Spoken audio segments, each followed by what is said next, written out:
اعوذ باللہ السمیع العلیم من الشیطان الرجیم من حمزہ ونفخہ ونفثہ بسم اللہ الرحمن الرحیم ربی یسر ولا تعسر وتمم بالخیر ربی زدنی علما ولا تقربوا الفواحش ما ظہر منها وما بطن۔ سورہ انعام میں اللہ تعالیٰ نے ارشاد فرمایا اور بے حیائیوں کے پاس بھی نہ جاؤ، بے حیائیوں کے قریب بھی نہیں جاؤ۔ حیا ایک بہت بڑی اللہ تعالیٰ کی طرف سے نعمت ہے، اور یہ حیا ایسی چیز ہے کہ جو انسان کو ودیعت کی گئی ہے، انسان کی فطرت میں حیا ہے۔ اگر کسی کے اندر حیا نہ ہو تو آپ جان لیجئے کہ پھر اس کے اندر غالباً انسانیت بھی نہیں ہے، اور حیا اور ایمان ایک ساتھ ہی رہتے ہیں۔ اس بات کا خیال رکھیے۔ یہ فواحش جمع ہے فحش کی، یعنی ہر بے حیائی سے، ہر فحش سے اپنے آپ کو بچائیے، ٹھیک ہے؟ صرف ایک نہیں، ہر طرح سے بچائیے۔ وہ ظاہر میں ہو، کھلی ہوئی ہو پھر بھی، اور وہ چھپی ہوئی ہو جب بھی، کیونکہ اگر آپ ظاہر سے بچیں گے، کھلی ہوئی سے بچیں گے، لوگوں کے سامنے بچیں گے، تو پھر کیا ہے؟ پھر یہ اللہ کے لیے نہیں ہے۔ اس کا مطلب یہ دکھاوا ہے، کوئی اور مقصد ہے۔ لیکن جب آپ چھپ کر بھی بے حیائی سے بچیں گے تو پھر آپ بچنے والے ہوں گے فواحش سے۔ فواحش سے بچنا بہت ضروری ہے۔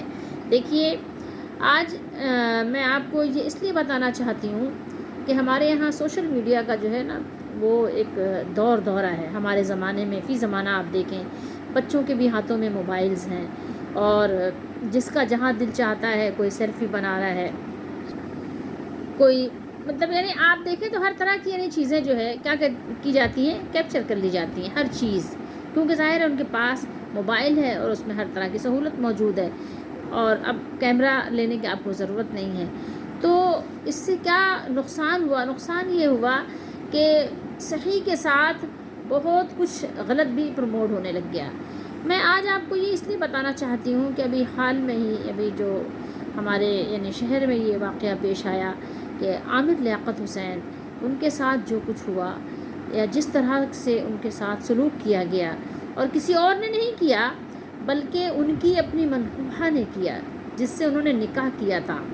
اب آپ ذرا غور کیجئے، مجھے تو نہیں معلوم کہ کیا ہے، صرف سنا ہے، کیونکہ میرا ان سب چیزوں سے کوئی تعلق نہیں ہے، میں کوئی چیز اس طرح کی دیکھنا ہی نہیں چاہتی۔ جب میرے رب نے، میرے مالک نے منع کر دیا ہے، تو اگر ایسی کوئی چیز آ بھی جاتی ہے کہ اگر آپ نے یوٹیوب کھولا اور ایسی کوئی چیز آ گئی، تو میرا تو اپنا یہ ارادہ ہوتا ہے کہ ایسی کسی چیز کو دیکھو بھی نہیں۔ اور الحمدللہ اللہ کا بہت شکر احسان ہے کہ میرے بیٹے نے مجھ سے کہا کہ اس کو کسی نے بھیجا تھا اس طرح کی یعنی کوئی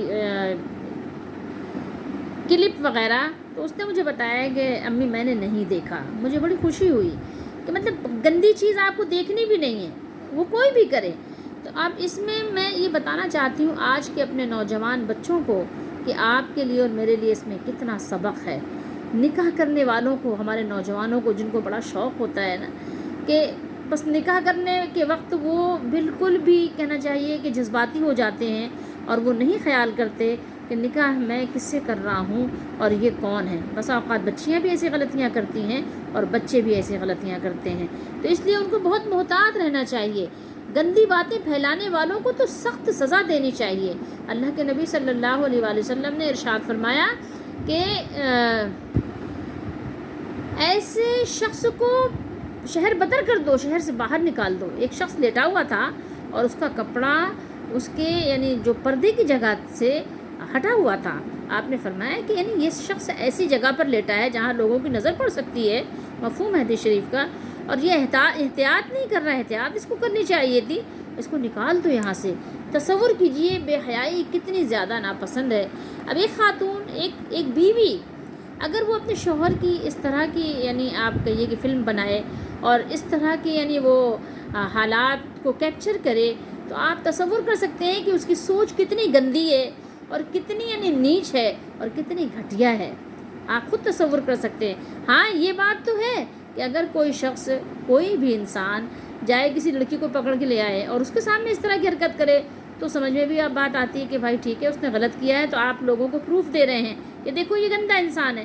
لیکن اگر کوئی اپنی بیوی کے سامنے ایسا کام کر رہا ہے تو اس نے تو کوئی بھی غلط کام نہیں کیا نا۔ کیونکہ ظاہر ہے کہ وہ تنہائی میں اگر ایسا کر رہا ہے تو اس کو تو کرنا ہی ہے.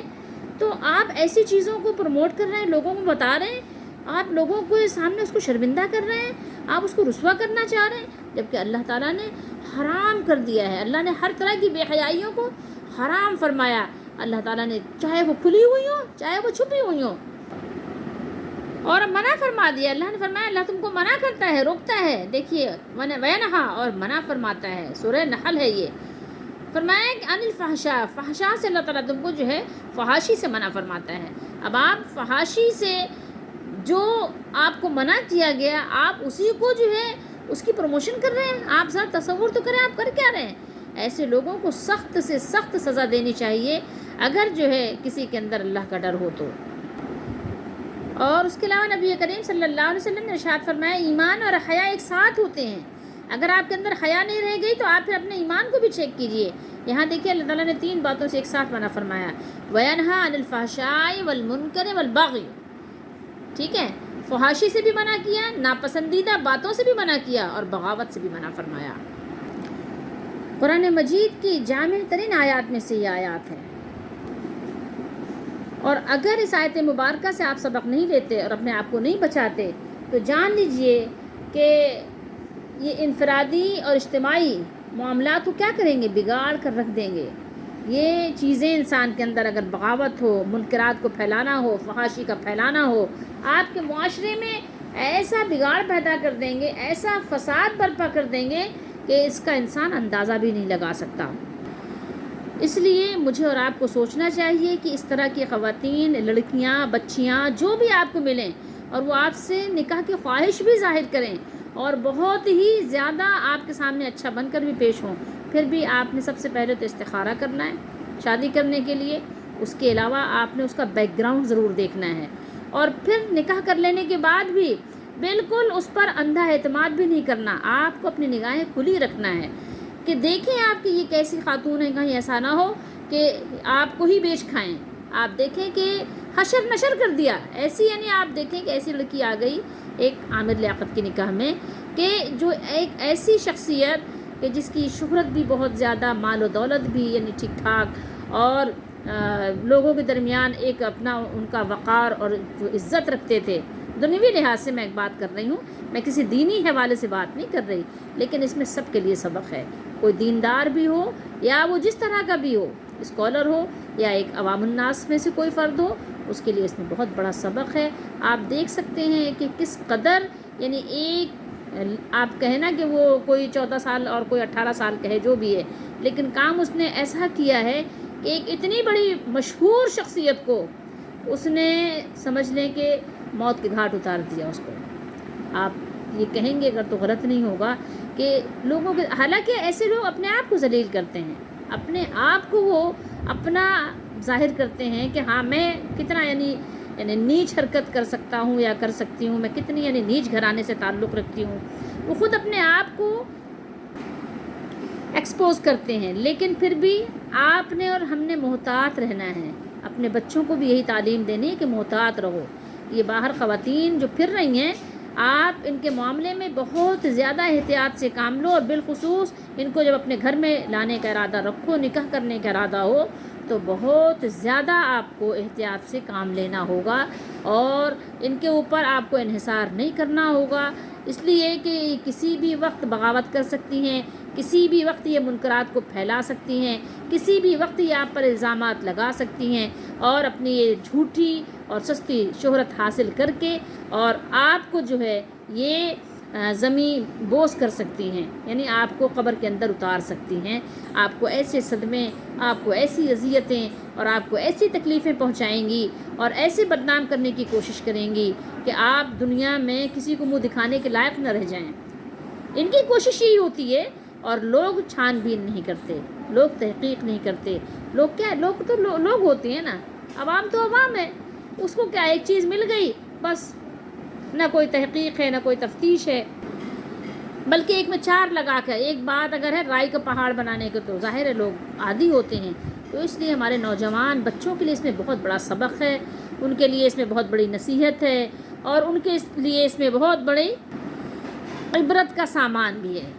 ٹھیک ہے، تو اس لیے ہم اپنے بچوں کو یہ سبق دینے کی وجہ سے ہم نے جو ہے آپ کو یہ بات گوش گزار کرنے کی کوشش کی ہے کہ آپ سبق سیکھو. جانے والے تو واپس نہیں آتے، لیکن جو لوگ ہیں وہ ایسی عورتوں سے سبق سیکھیں اور بہت محتاط رہیں.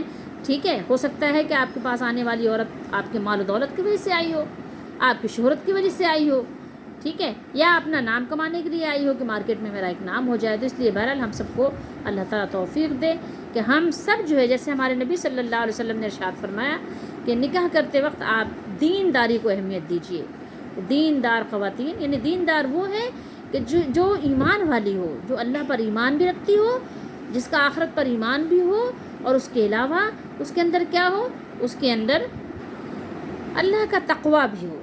ایسی خواتین سے نکاح کرنا چاہیے تاکہ آپ کا گھر آباد ہو اور آپ کے دل کو سکون نصیب ہو، خیر کے ساتھ آپ کی زندگی گزر سکے. اور بہرحال اللہ تعالی ہم سب کو سمجھنے کی توفیق دے. جوانی ایک ایسی چیز ہوتی ہے، یا حالات کبھی انسان کے ایسے ہو جاتے ہیں، کبھی انسان سوچنے سمجھنے کی صلاحیت نہیں حاصل کرتا تو پھر نتیجہ اس صورت میں بھی نکل جاتا ہے. اس لیے بچوں کو چاہیے کہ ان سب معاملات میں جذباتی ہونے کے بجائے اللہ اس کے رسول کے حکم کے مطابق نکاح کیا کریں، اور ایسی خواتین کو اپنائیں، ایسی خواتین کو اپنے گھر لے کر آئیں کہ جو تھوڑی سی کمزور طبقے سے ہوں. لیکن پھر بھی یہ بھی ضروری نہیں ہے کہ اگر غریب گھرانے کی آپ بچی لے کر آئے ہیں تو وہ کوئی بہت، بلکہ آپ اپنی ایج کے حساب سے نکاح کریں اور تقوی پہلے دیکھیں. اگر آپ نے دیندار خاتون سے نکاح نہیں کیا تو اللہ کے نبی صلی اللہ علیہ وسلم نے فرمایا کہ پھر تمہیں کیا ہوگا، تمہاری ناک میں مٹی لگے گی. کیا مطلب؟ تمہیں ذلیل کرے گی. ایسی عورت جس کے اندر اللہ کا ڈر نہیں ہوگا، ایمان اور تقوی نہیں ہوگا، وہ آپ کو کیا کرے گی؟ ذلیل کرے گی. اس لیے ہمارے بچوں کو چاہیے کہ ہم اس سے سبق حاصل کریں.